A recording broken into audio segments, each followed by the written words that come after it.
Hey yo, what's up everybody? My name is BrendenPlayz, and this is something different for my channel. This is the inaugural Let's Talk series that I plan on doing now. I probably will make this a Let's Talk Tuesdays kind of series, but it's not Tuesday, and rather than making myself look like an idiot and saying, hey, this is Let's Talk Tuesday on a Thursday, I'm actually going to do this. This episode will be just Let's Talk, and it's pretty clear what I want to talk about today. It's going to be Wrestlemania. It's the big show coming up. Now, I know there's a million people out there talking about Wrestlemania. You're probably thinking, why the hell do I care about what your opinions about Wrestlemania are? But if you like my universe, my videos, if you like me, this is a better chance for me to kind of connect with you guys and give you guys my thoughts and opinions on more topics in wrestling than just my universe mode. So I've always wanted to do a Q&A kind of series, but I asked on Twitter a few times, hey guys, send me your questions, I'll get a Q&A done, and nobody did. So that was a little disappointing, but now I'm just going to go ahead and start the series. If it fails and you guys don't give a shit, then I won't do it anymore, but if it's alright, then put down comments down below what you would like me to discuss in future episodes. That's important, so make sure you please go ahead and do that. So today, let's talk about Wrestlemania. So Wrestlemania is coming up this Sunday. It's a big show, the biggest show of the year, and it's a show that to be honest, I'm not looking forward to that much. I mean, when I get to actually watching Wrestlemania, I'll be the happiest guy in the world. But the build-up towards Wrestlemania hasn't got me going, holy shit, I need to watch this, I cannot fucking wait for WrestleMania. It hasn't really got me to do that, and I think it's probably because the storylines behind most of the matches haven't really piqued my interest. And it's funny, we take the comparisons from today's wrestling to, wrestling in the past, and you can't help but do that in this situation, because you look at big-time matches from the past WrestleManias, and there's a huge build behind it. I think the only match that has a great build behind it is the Triple H vs. Daniel Bryan match. Hence why that match is the most anticipated match for me on the card. So, especially the world title matchup, it's not really even based around Randy Orton and Batista, the two guys that were actually scheduled to go one-on-one with each other. It's not even based around that, so God knows what they had planned for those two guys beforehand. So, there's a lot of things that should have been adjusted, in my opinion, and should have been changed, because this build-up towards the show is a bit lackluster, and it's a bit worrying in my opinion. I actually really want WrestleMania to be fantastic. I am excited for it, don't get me wrong, but I think some of the build and story behind the matches hasn't really piqued my interest like I hoped it would. And, God, hasn't a year gone by quickly? I mean, this time last year, I was sitting down watching WrestleMania 29, Rock versus Cena, and I was bored to tears. I was almost in laughter how shitty that match was. But hey, that was the main event last year, and that felt like yesterday. So I know I'm not even that old. So WrestleMania has come around too fast, and I know a lot of guys be like, well, back in my day, 30 years ago, seems like yesterday WrestleMania 1 was on. I wasn't even born 30 years ago, but time has gone quick, and WrestleMania, I think, should be good. I'm honestly believing that this is going to be a good show, because you think about it with Brock Lesnar versus The Undertaker, Triple H, Daniel Bryan, probably going to be Bryan, I'm going to call it now, Bryan, Batista, Randy Orton, Cena and Wyatt. That's some pretty solid matchups right there and then. So I think right there, they've got a pretty decent show on right there and then. I mean, get into the matches, I think we'll even see much, because last year, the card was a bit skeptical as well, but, you get and watch the matches, you come out of it going, holy fuck, that was awesome, and that was kind of the thing that happened last year with the CM Punk Undertaker situation, and I wasn't really expecting much, and I came out of that match going, holy shit, what did I just watch? That was fucking phenomenal. And the same kind of thing is happening, I hope, with the Brock Lesnar and Undertaker match, because I don't really care for the feud. I mean, I know Brock Lesnar is going to be, fantastic. Undertaker, he's just amazing, but I don't really, I'm not that excited for the match, for the feud. It's the story behind it's been, non-existent. I mean, Paul Heyman's come out once or twice, kind of promo saying how he's going to, Brock Lesnar's going to beat the streak, and then, the confrontations that the two have had have been terrible. So I'm a little worried for the build-up towards it.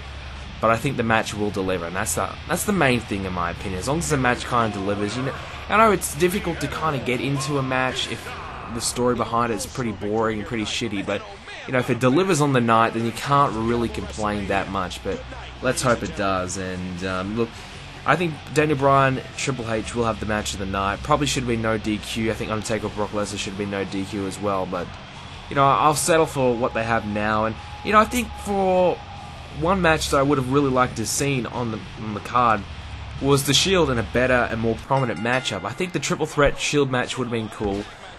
Obviously, I'm very happy they haven't broken the Shield up. They turned them face, which I think is not a bad idea. You know, they had a year-long run, over a year-long run as a heel stable. So turning the face, I think, is not a bad idea at all.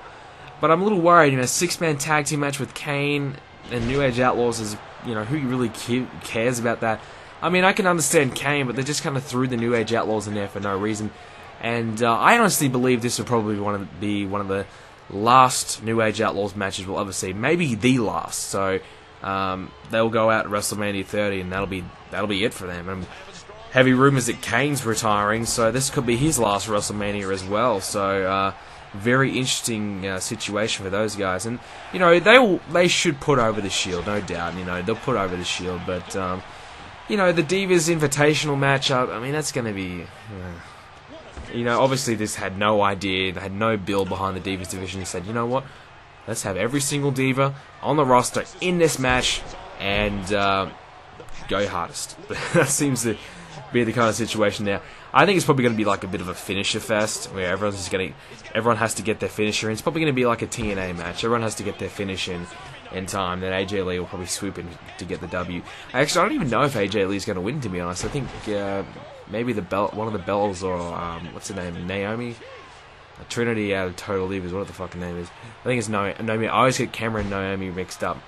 But yeah, I think one of those two will probably win it. I think Nikki Bella might be the diva of choice. She's getting a bit more highlighted lately, but you know, that's the kind of thing. You don't even know who's the top diva, who's the second top diva right now. You don't even know. You don't even really care. That's the problem with that division, straight up. And the tag team match, which I think was going to be great, relegated to the pre-show. I don't know what they did with the tag team division, because they were just starting to build it up nicely. Usos got the big win, and now they're in a meaningless fatal 4-way tag team matchup at WrestleMania on the pre-show. And by the way, fatal 4-way tag team matches are the most retardedest matches I've ever seen. I mean, they have to tag in another tag team that's not their own to bring them in the ring. That is the most retardedest concept I've ever seen in my life.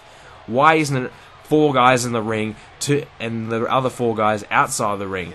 That's what would make sense to me, not, you know, okay, 2 in and 6 out, and let's tag in my opposition so he can win the match. Who's going to do that? It's retarded. I don't get that. So if it's that similar concept that they've done in recent times, then Jesus Christ, it's going to be shocking. I don't know if the Usos and Real Americans can save that one, but Jesus Christ. And how the hell has the Lost Matadors earned the right to be at WrestleMania? I think I've seen them on TV once in the past 2 months. I mean, who gives a fuck about them? They try to get them over. They were pathetic, and you know, nobody cares. So it's a bit skeptical. Some guys deserve to be on the card. Some guys, you know, don't. And you know, the guys that do don't get the opportunity. But everyone's kind of talking about the big 30-man battle royal. Who's going to win it and who should win it? I think it's pretty clearly obvious, in my opinion, that I think it's got to be the Big Show, or everyone's kind of calling Rusev to win it. So there's 3 spare spots. Now, I think the rumor is that RVD will probably come back after Monday night, after WrestleMania. But I think he might make an appearance at WrestleMania and come out and get the big pop. And he won't win it, but I think it'd be pretty cool to see RVD back in front of WrestleMania, in front of a big crowd. I'm sure he wouldn't mind the big WrestleMania payday anyways. But my pick would either be the Big Show or Rusev, no doubt. It's got to be a big guy. It's not gonna, no, not Ryback, but it's got to be a big guy, and it's got to be kind of pay tribute to Andre the Giant. So, you know, they were saying, what, the Big Show's Andre the Giant's fucking son or something. So, it wouldn't make any sense if anybody else out of the Big Show kind of won. You know, Rusev, I can see them, you know, going with him because they want to debut him strongly. But, yeah, I don't know. I think Big Show for my opinion. And we might as well run through the other predictions for the matches. Also, I started up another channel, BrendenSplatInums, where I talk about the pay-per-view matches and my opinions and whatever on them. I might link that in the description down below. But, yeah, you can go check that out. But Cena versus Wyatt, I believe John Cena will put Bray Wyatt over. I'm hoping, if not, Cena stands tall, rises above the fucking hate. You can't see me, Bray Wyatt. Blah blah blah blah. I'm the bloody man, and he'll win and probably go back in the title scene. So if not, I hope Bray Wyatt wins and Cena does the right thing, in my opinion. Bryan to win both of his matches. He'll walk out as champion. If not, I mean, wouldn't it be funny to see Triple H walk out as champion? I think that'd be the funniest thing I've ever seen in my life, to be honest. You know, just go on online forums, and that would be just hysterical. You know, everybody would be so pissed off that Bryan didn't win, and Triple H should be walking out as what, a 14-time, 15-time champion. Jesus Christ, that'd be something to see, man. That'd be something special. That'd be one dark day in wrestling, but it'd be one hell funny day in wrestling. But yeah, Daniel Bryan should walk out with both titles as well as the 2 victories. If not, I think Big Dave will probably win it, with Randy Orton getting pinned and Bryan not losing the match by some kind of interference. I mean, can you really expect the main event to be a clean cut match? I don't think so. So, you know, what else have we got? Undertaker's going to keep the streak. There's no brainer about it. Brock Lesnar's a part-time superstar. There's no way that Lesnar is going to beat Undertaker. So that's crazy to believe. But, you know, you kind of think about it. Hey, Undertaker's been getting the upper hand on Lesnar every show.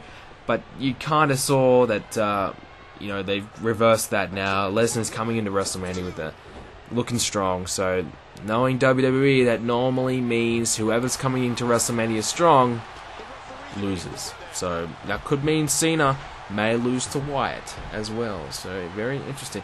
That also could mean that Daniel Bryan could be losing to Triple H. But hey, I don't know what's going on. I don't have any inside word. That's just my prediction. So, I think that'll do it, guys. So, let me know what you're thinking. Let me know who you think is going to who's going to win at WrestleMania, your thoughts on WrestleMania, and also please give me some ideas and suggestions on the next episode of Let's Talk. It's going to be probably Let's Talk Tuesday. So, yeah, so if you enjoyed the video, make sure you leave a like. Tell me if you want to see more. If you say, well, this is bullshit, I don't give a fuck what you got to say, well, put that in the comment down below as well. It's always nice to read negative comments. So, yeah. But anyways, guys, that'll do it. Follow me on Twitter, Facebook. That's the best way to contact me. You can always submit your questions to me over Twitter as well. That'd be awesome. And hey, post it on my new Facebook page, BrendenPlayz, facebook.com/BrendenPlayz, I should say. So, yep, that'll do it, guys. Like I said, let me know in the comments if you want to see more, and I'll see you hopefully in the next Let's Talk Tuesday episode. Thanks, guys.